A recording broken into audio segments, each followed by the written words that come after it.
आज आपण घटत्या सीमांत उपयोगितेचा सिद्धांत अभ्यासणार आहोत. हा अर्थशास्त्रामधला अतिशय एक महत्त्वाचा सिद्धांत आहे. सुरुवातीला हा सिद्धांत गॉसिन या अर्थशास्त्रज्ञांनी मांडला. पुढे डॉक्टर अल्फ्रेड मार्शल यांनी आपल्या ग्रंथामध्ये तो विस्तृत प्रमाणे मांडलेला आहे. अर्थशास्त्राची मूलतत्वे नावाचा अल्फ्रेड मार्शल यांचा तो सिद्धांत आहे. हा दैनंदिन जीवनामध्ये आपल्याला अनुभवला येणारा हा सिद्धांत आहे की कोणत्याही एखाद्या गोष्टी आपण वारंवार केल्यानंतर त्यापासून मिळणारं समाधान हे घटत जाणार आहे. उदाहरणार्थ आपल्याला भूक लागलेली आहे, आपण भाकरी खातोय. भूक लागलेली असताना पहिल्या भाकरीपासून जास्त समाधान मिळतं, दुसऱ्या भाकरीपासून कमी समाधान मिळतं, तिसऱ्या भाकरीपासून आणखीन कमी समाधान मिळत राहतं आणि एक वेळ अशी येते की आपल्याला पूर्ण पोट भरलेलं असल्यामुळं आपल्याला त्या भाकरीपासून समाधान मिळत नाही. अर्थशास्त्राच्या भाषेमध्ये उपयोगिता ही घटत जाते कारण तुमची गरज संपत जाते. जसजशी गरज संपत जाईल तसतशी त्या वस्तूपासून मिळणारी उपयोगिता कमी होत राहते. अशा पद्धतीचं हा सिद्धांत सांगतो. अल्फ्रेड मार्शलच्या शब्दामध्ये सांगायचं जर झालं तर कोणताही सिद्धांत मांडताना इतर परिस्थिती कायम असताना हे एक गृहीतक अशी गृहीत धरलेले असतात आणि एखाद्या व्यक्तीच्या जवळ असलेल्या वस्तूच्या साठ्यामध्ये जर वाढ होत गेली तर त्या होणाऱ्या वाढीपासून समाधान घटत जाणारं असतं. अशा पद्धतीचा तो सिद्धांत आहे. एखाद्या व्यक्तीजवळ असलेल्या वस्तूची साठा हे जसजसा वाढत जाईल तसतसं त्या साठ्यापासून होणाऱ्या मिळणाऱ्या समाधान हे घटत जाणारं असतं. असा हा साधा सरळ सोपा सिद्धांत आहे आणि हे सगळ्या बाबतीत आपल्याला लागू पडतो. तहान लागलेली आहे, आपण पहिला ग्लास पाण्याचा पिला, आपल्याला खूप समाधान मिळतं कारण आपली ती गरज असते. त्यानंतर दुसरा ग्लास आपण पाणी पितो, पहिल्या ग्लासापेक्षा दुसऱ्या ग्लासापासूनचं मिळणारं समाधान हे कमी झालेलं असतं. कारण का तर आपली गरज पूर्ण झालेली असते, बऱ्यापैकी पूर्ण झालेली असते. यानंतरच्या काळात जसजसे आपण नग वाढवत जाऊ त्या वाढीव नगापासून मिळणारं समाधान हे घटत जाणारं असतं. हा सिद्धांत सांगतो. याला म्हणायचं घटत्या सीमांत उपयोगितेचा सिद्धांत. अर्थशास्त्रामध्ये सूक्ष्मलक्षी अर्थशास्त्राचा हा भाग असल्यामुळे गृहीतकांसह आपल्याला हा सिद्धांत मांडलेला आपल्याला दिसतो. या ठिकाणी काही गृहीतक गृहीत धरलेले आहेत. गृहीतक म्हणजे गृहीत परिस्थिती. याच गृहीत परिस्थितीमध्ये हा सिद्धांत खरा ठरतो. या परिस्थितीच्या बाहेर हा सिद्धांत खरा ठरत नाही. अशा पद्धतीचा हा सिद्धांत आहे. गृहीतकांमध्ये नंबर 1चं गृहीतक की उपभोक्ता हा विवेकशील असला पाहिजे. विवेकशील म्हणजे काय तर त्याला काय योग्य काय अयोग्य याची जाण असली पाहिजे आणि अशाच व्यक्तीवरती आपल्याला हा प्रयोग करायचा आहे. तरच हा सिद्धांत खरा ठरतो. म्हणून उपभोक्ता हा विवेकशील असला पाहिजे ज्याच्यावर आपल्याला प्रयोग करायचा आहे. दुसरं गृहीतक आहे की उपयोगितेचं संख्यात्मक मापन करता येतं असं गृहीत धरलेलं आहे. उपयोगितेचं संख्यात्मक मापन म्हणजे काय तर पहिली नग घेतल्यानंतर आपल्याला काही समाधान मिळालेलं आहे, दुसरा नग घेतल्यानंतर आपल्याला काही समाधान मिळालेलं आहे. ते संख्येमध्ये मोजता येतं असं गृहीत धरलेलं आहे. 10, 20, 30, 40 असं जे काही प्रमाण आहे त्या प्रमाणामध्ये संख्यात्मक मोजमाप करता येतं. वास्तविक पाहता उपयोगितेचं मोजमाप करता येत नाही, आपण मागच्या पिरियडला पाहिलेलं होतं. तर संख्यात्मक मोजमाप करता येतं हे सुद्धा गृहीत धरलेलं आहे.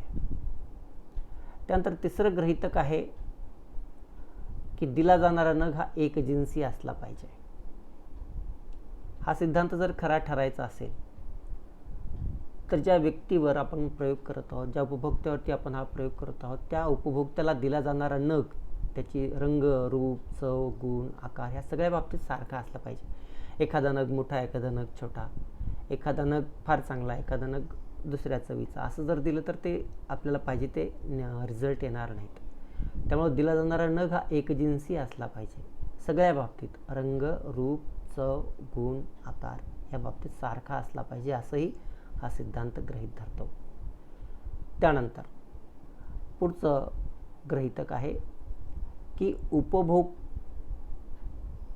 ज्या व्यक्तीवरती आपण हा प्रयोग करणार आहोत त्याला दिला जाणारा नग हा एका पाठोपाठ दिला पाहिजे. एकदा आपण प्रयोग सुरू केला तर तो सतत चालू राहायला पाहिजे, त्यामध्ये खंड नाही पडला पाहिजे. म्हणजे एक नग झाला की दुसरा, दुसरा नग झाला की तिसरा, तिसरा नग झाला की, समजा आपण एखाद्या व्यक्तीच्या भुकेच्या याच्यावरती प्रयोग करत आहोत, भुकेल्या व्यक्तीवरती, तर त्याला एक चपाती दिल्यानंतर दुसरी चपाती लगेच दिली पाहिजे, पहिली संपल्यानंतर दुसरी चपाती लगेच, तिसरी चपाती लगेच, असं सतत राहिलं पाहिजे. एक नग सकाळी दिला, दुसरी चपाती दुपारी दिली, तिसरी चपाती संध्याकाळी दिली, असं जर खंड पडत गेला तर आपल्याला पाहिजे ते रिझल्ट येणार नाही. त्यामुळं हा सिद्धांत जर खरा ठरायचा असेल तर हे सुद्धा गृहीत धरलेलं आहे की उपभोक्त्याला दिला जाणारा नग हा एका पाठोपाठ दिला पाहिजे, सलग दिला पाहिजे, तरच हा सिद्धांत आपल्याला प्रत्यक्षात पाहायला मिळतो. त्यानंतरचं पुढचं गृहीतक आहे की योग्य आकारमानाचा ते नग असला पाहिजे. ज्यावेळेस आपण प्रयोग करायला सुरुवात करू त्यावेळेस जो प्रयोग आपण करणार आहोत, तर ज्यावेळेस जो नग आपण देणार आहोत त्याचा आकार सारखा असला पाहिजे, योग्य असला पाहिजे, अति मोठा किंवा अति छोटा असं नसला पाहिजे. एखाद्या पाण्याचा प्रयोग आपण करतोय तर एखादा पटियाला ग्लासने आपण जर पाणी द्यायला सुरुवात केली आणि प्रयोग पाहायला सुरुवात केली तर आपल्याला पाहिजे तसे रिझल्ट येणार नाही. किंवा चमच्याने आपण पाणी द्यायला लागलो एखाद्या तहानल्या व्यक्तीला तर आपल्याला पाहिजे तसे रिझल्ट येणार नाहीत. त्यामुळे दिला जाणारा नग जो आहे त्याचा आकार हा योग्य असला पाहिजे, प्रमाणशीर असला पाहिजे, चांगला असला पाहिजे, असं सुद्धा गृहीत धरलेलं आहे. त्यानंतर उपभोक्त्याची आवड निवड ही स्थिर असली पाहिजे, त्याच्यामध्ये स्थिरता असली पाहिजे, हे सुद्धा हा सिद्धांत गृहीत धरतो. त्यानंतर दिल्या जाणाऱ्या नगामध्ये विभाज्यता असली पाहिजे. म्हणजे काय तर दिला जाणारा नग लहानात लहान भागामध्ये आपल्याला विभागता आला पाहिजे, हे सुद्धा आपण गृहीत धरलेलं आहे. त्यानंतर आणखीन एक वैशिष्ट्य आहे एकच गरज. हा प्रयोग करत असताना आपण एक गरज लक्षात घेऊन हा सिद्धांत पाहत आहोत. म्हणजे समजा एखाद्या व्यक्तीच्या भुकेल्या व्यक्तीवर आपल्याला जर प्रयोग करायचा असेल तर भूक ही एकमेव गरज या ठिकाणी आपण गृहीत धरून हा सिद्धांत मांडलेला अल्फ्रेड मार्शलनी मांडलेला आपल्याला पाहायला मिळतो. तर हे सुद्धा एक गृहीतक या ठिकाणी गृहीत धरलेला आहे.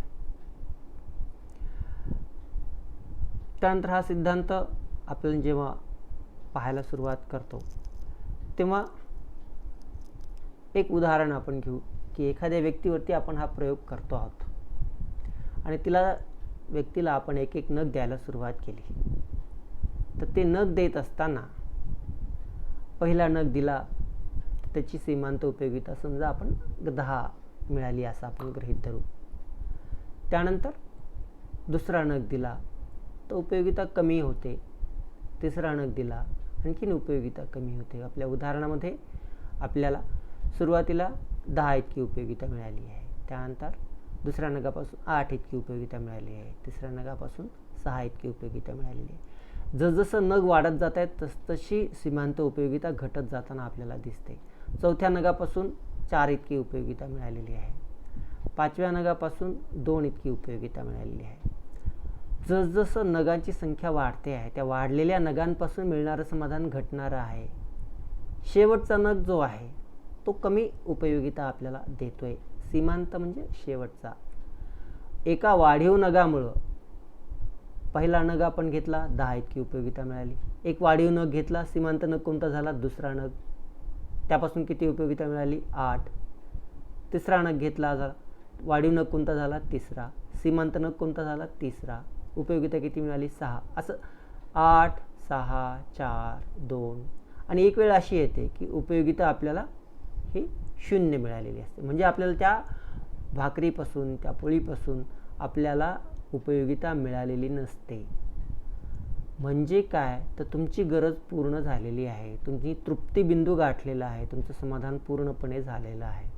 आणि या उपर जर आपण उपभोक्त्याने जर एखादा आगाऊचा नग सेवन केला तर आपल्याला फायदा तर होतच नाही, उलट नुकसान होतं, त्रास होतं, नकारात्मक उपयोगिता मिळायला सुरुवात होते. म्हणून उपयोगिता ऋण 2 असं या ठिकाणी आपल्याला पाहायला मिळतं. त्याला म्हणायचं नकारात्मक उपयोगिता किंवा असमाधान. अशा पद्धतीने जसजसं नग वाढत जातील तसतसं त्या वस्तूपासून मिळणारे वस्तूची उपयोगिता ही घटत जाणारी असते. सीमांत उपयोगिता ही घटत जाते, 0 होते, ऋणसुद्धा होते. अशा पद्धतीनं हा सिद्धांतकारांनी मांडलेला आपल्याला दिसतो. आता या सिद्धांताचे अपवाद.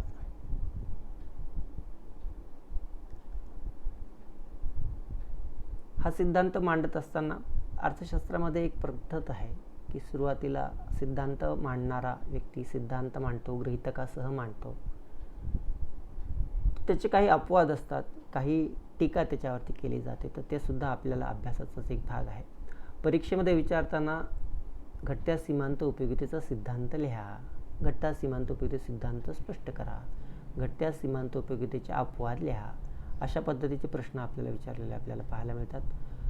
तर घटत्या सीमांत उपयोगितेचे अपवाद आता आपण पाहूयात. नंबर 1, छंद. छंद हा एक घटत्या सीमांत उपयोगितेच्या सिद्धांताला अपवाद आहे असं म्हणलं जातं.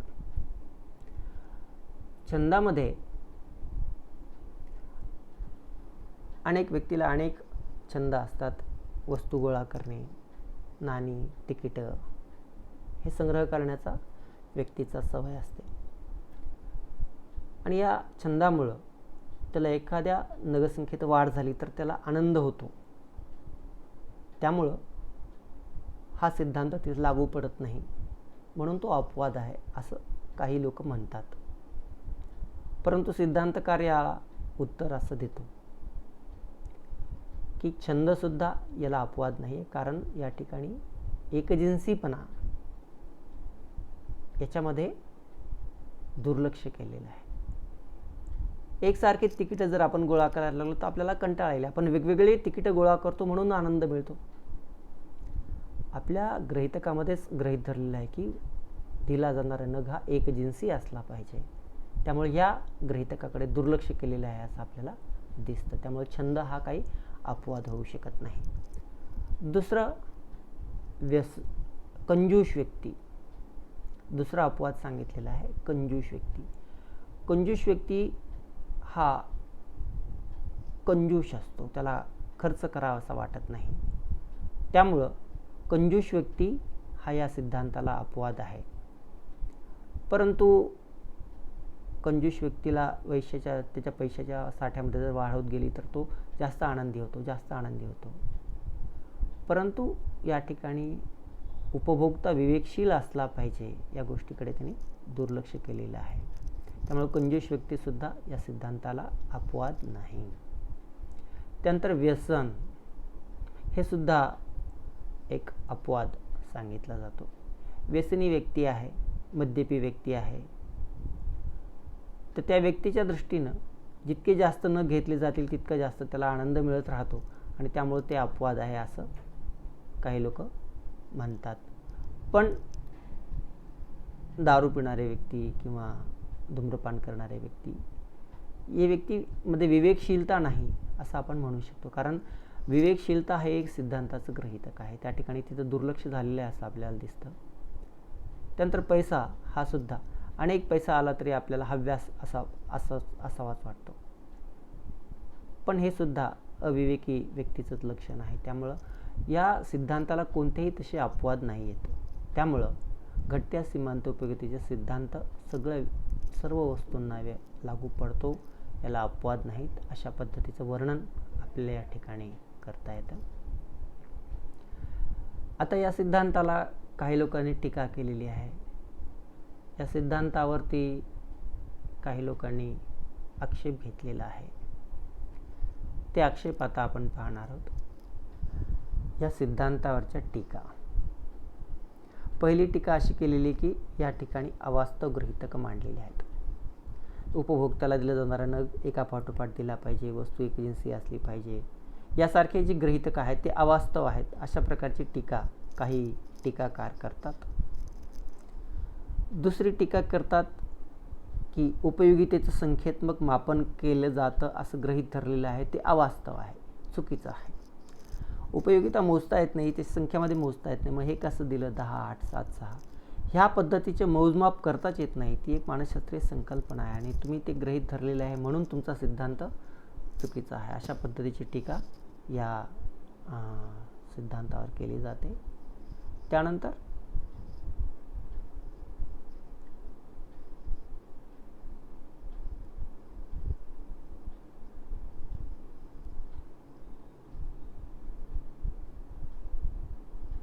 अविभाज्य वस्तूच्या बाबतीमध्ये हा सिद्धांत लागू पडत नाही अशी एक टीका केली जाते. काही काही वस्तू अशा असतात की ज्या आपण दोन घेत नाहीत. उदाहरणार्थ गाडी आहे, फ्रीज आहे, त्या 2-2, 3-3 वस्तू आपण कधीच घेत नाहीत. एका वेळेस एकच वस्तू खरेदी केली जाते. मग अशा वेळेस घटती सीमांत उपयोगिता सिद्धांत कसा त्या ठिकाणी आपल्याला लागू करता येऊ शकतो, अशाही पद्धतीची टीका झालेली आपल्याला दिसून येते.